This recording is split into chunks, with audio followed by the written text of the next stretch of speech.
Hi, Elaine here. Today I have a challenge from a viewer to recreate a favourite layout in Affinity Publisher.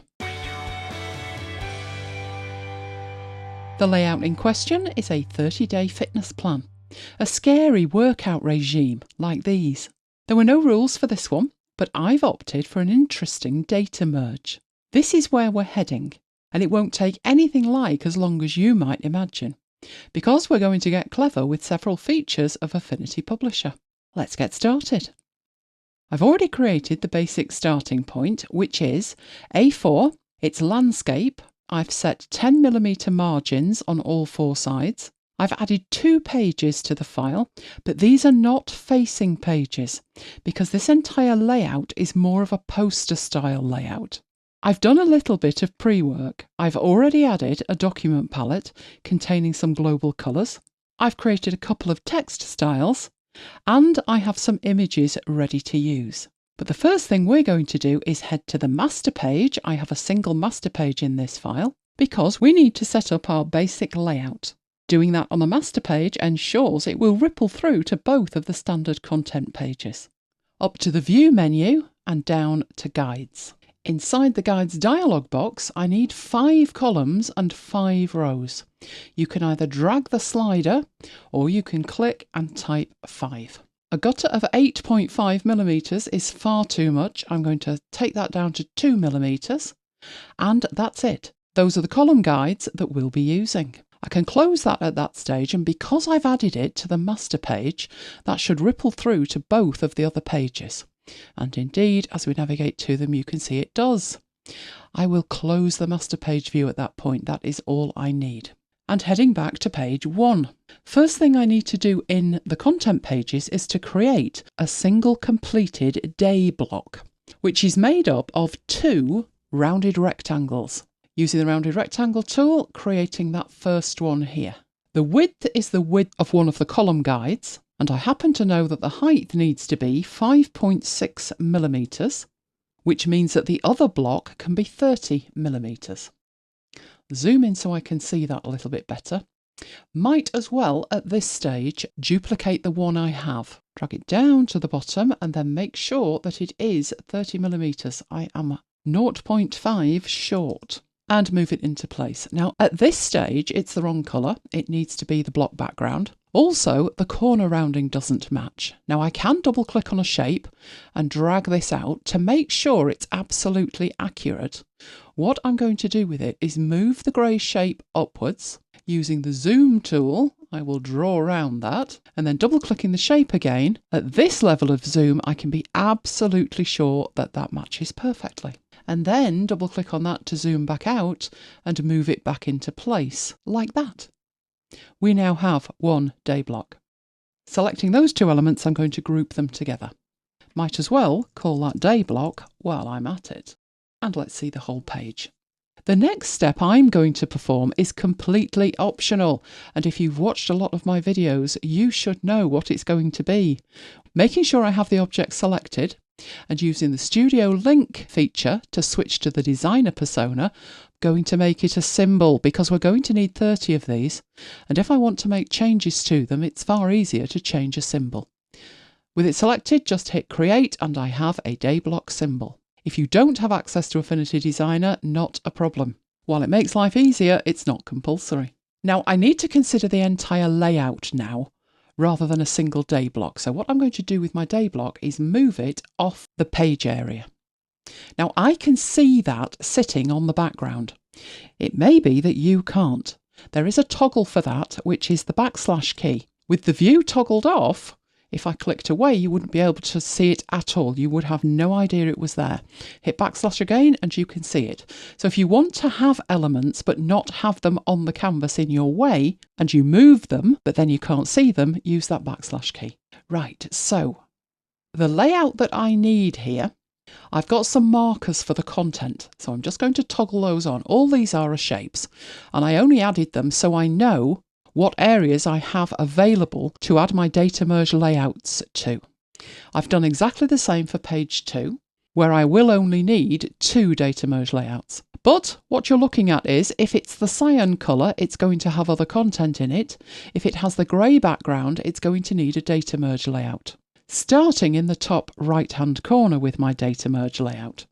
Over to the toolbar and hit the data merge layout tool button, and then drawing out a data merge into the gap that I have available. Almost exactly what I want. The only thing that's missing is a gutter of 2 millimeters that will match the column grids I have behind it. And now that is absolutely perfect. What I need to do next with this one, before I add any more data merge layouts, is get this one absolutely perfect. And then I can duplicate it rather than do the work 5 times. I have my shape, that's the first thing I've got. I want that to be inside that first cell in the data merge layout. Just placing it there does not do that. It's actually on top of the data merge layout. But if I cut that from there and I activate the data merge layout and then paste it, it not only pastes it into the first cell, but given the way that the data merge layout tool works, it also appears in the other 3 cells. The next thing I need to do is add some text frames to contain the information that's going to come from the data merge. Over to the toolbar, frame text tool, and draw in where that is going to be. Could actually make that the full width. I'm going to centre what's in here anyway. And I need another one over the grey block. In this top one, I'm going to need the word day. And I do want it centred and formatted. Actually, the format's not bad, but I do have a text style for this, which is my heading day. When I apply that, it actually centres it as well, which is what I want. In the block itself, and we could probably zoom into this, couldn't we? I'm going to need to format this ready to hold bullet points. So I will have bullet 1, I'll actually have 5 bullets here. I'll leave it at 2 at the moment. Obviously, they are formatted completely incorrectly. But there is a bullet style by default in Affinity Publisher. So I will apply that. So what I'm going to do with that is make sure that I turn the bold off. 10 points should be fine. And I'll update the style in there. Now, one problem I've got with this is the text is rather high in the text box. But I can fix that inside the text frame panel, which I have showing. If you need to see it, you will find that under Window Text, Text Frame. And in here you can have insets inside a text frame. At the moment they're all set to 1. I actually want the majority of them set to 2, but the top I'll set to 3, which will just give it some breathing room at the top there. That looks fine. The next thing I need to add is a placeholder for a little image, an icon that we're going to use. To do that, I need a different tool, which is the Picture Frame Rectangle tool. All of these icons are square, so I'll draw that out. I think 12 millimeters should do. Then I need to position it correctly. How I'm going to do that is drag it down to the corner, and then holding the Shift key down, I'm going to use the up arrow twice, and that will just move it away from the edge. And now we're ready to hook this up to some live data. But let's have a look at the live data. This is the data I'm using. It has 31 rows in it, the first being the heading row, the other 30 being the data. What information I need in the finished document is a number for each day. Each block has 5 bullet points, so they are in 5 columns of their own. Column G contains a path to an icon. They are SVG files, which are vector-based, and you'll notice that it's not a full path, it is a relative path to where those icons are. Now, relative to what? That is relative to where I've saved the file. And that is the data. The next thing for you to have a look at is the images for the icons. And that is what they look like. The only special thing about these is that they are all the same size. Being vector, that doesn't actually matter, but the ratio does matter. So it's a 1-to-1 ratio. Heading back into Affinity Publisher, let's see how we hook that data up in here. For that, you need to go to Window and down to Data Merge Manager. Then in the lower left-hand corner, hit the plus button, and it knows where my data is, which happens to be in my data folder. And then all I need to do is open that data. There's only one sheet in my data called days, so it's automatically picked that one. It's telling me there's 7 fields and 30 records, which is correct. We are good to go with that. I will move that onto my other screen. We will come back to that later. But now it's in here, I can start adding fields to this data. So at the top where I have day, I'm going to put a space in, and using my fields panel, I have my data fields listed in there. Double-clicking day puts in the placeholder for the day. Moving down to the bullets, I just need to do that 5 times. So deleting the text I added in and putting in the bullet placeholder. There's bullet 2, bullet 3, 4 and 5. And I have one more thing to do, which is my placeholder for the image, which I need to select. Making sure I've got the white selection handles around that, and then double clicking on the image field in the fields panel. That changes the preview of the image to a blue image placeholder. That lets me know that that data is hooked up correctly. For the way that I'm recreating this layout, it's incredibly important that I am satisfied with what I have created there, because at this point I'm going to need to make duplicate copies of the data merge layout. And the last thing I need to do is find out when I've got 5 of them that I need to make a quick change. Because despite using every feature available to me, some changes would need to be made 5 times. When I say every feature available to me, I mean I've used global colours, I've used symbols, I've used text styles, but some changes would need to be done manually. So make sure you are happy with that initial layout. Then zoom out to see the entire page. One thing you can do is preview with a record. How I'm doing that, bringing my data merge back on, there is an option in the third group to preview with a record. And that just lets me see, is my text looking okay? Is the graphic in the right place? Do I have 5 bullets? Do they fit? And they do. You can go through the records if you need to, but the preview is only one single record, but it's looking okay.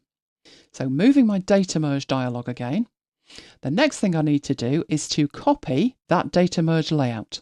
Having copied it to my clipboard, I'm pasting it in. Paste it in exactly the same place, and I'm going to move it down to where I need it, which is the 3rd and 4th row of my column grid. And I need 5 columns in there. For that, I need to activate the data merge layout tool again. The gutter's fine, the rows are fine, but columns I'm going to need 5. Now it adds the 5 columns in the space that that data merge layout is already taking up. Not helpful, but easily solved by just stretching it out. That was one of the reasons to create the column guides. It makes layout absolutely simple. And we don't need to make any changes to that at all. It is simply a matter of copying it and pasting it. I've actually pasted it in a 3rd time now. I have a 3rd copy at the top. I'm going to bring that down here. This time I need to make changes to both the number of columns and the number of rows. So again, back to the data merge layout tool. I need a single row, but I need 4 columns. Now this time it's actually hanging off the page, but it is just a matter of resizing it. And we have page 1. Moving on to page 2, I need 2 data merge layout blocks in here. I'm going to paste that one in and move it into place. This one also needs changing. It needs 3 columns. Back to my data merge layout, change the columns from 2 to 3 and extend it to fill the columns. Now, rather than pasting in what I've already got on the clipboard, which was a copy of the first data merge layout, what I'm going to do with this one is select this data merge layout that we're working with, copy that and paste it because that is already the right size, and put it into position. That is the data part of that completed. But let's head back to page 1. I now need to finish off the layout. So whereas I had placeholders indicating where other elements were going to be added to this, I'm now going to change those placeholders to be the actual content. I've already created that because it's nothing to do with the demo, but in my content in here, I'm going to toggle off the placeholders and toggle on the picture in the lower right and the title in the top left. Going on to page 2, I'm going to do exactly the same, although this time I don't even need to toggle off the placeholders because the images are going to sit on the top of them, and there are the final images. That is it. You are done. Obviously, you need to data merge it at that point. But to be honest, that's the easy bit. What I will do with this is save it, and then I'll bring the Data Merge Manager back on. It's always a good idea at this stage just to hit Update and make sure that everything is as expected. If you're in charge of the data, it probably will be, but if your data's coming from somewhere else, it could have updated. And then hit the Generate button. Goes away as I think about it. Let's close that Data Merge Manager now and see the final result. Each day has a number added to it. In the bullet block, we have 5 things to do. Most of them sound incredibly scary to me. The images are the same size and they're in the same location in each day block. And page 2 is as expected. Again, we have the day blocks, we have the bullets, and we have the images. Let me know in the comments what 30-day challenges you'd like to set up. Maybe we should have a 30-day challenge with Affinity Publisher. Let me know. Let's have a quick recap. I added some column guides, 5 rows by 5 columns with a 2mm gutter. Next, I created a single instance of the block to be used for the daily content. There's an optional step. I converted that block to a symbol via Studio Link using Affinity Designer, but that is totally optional. If you have Affinity Designer, I would take the time to do that. It makes updates much easier. I added a single data merge layout and then moved the day block into the first cell of that data merge layout. Then added a text frame for the day number, a second text frame for the bullets, and a picture frame for the icon.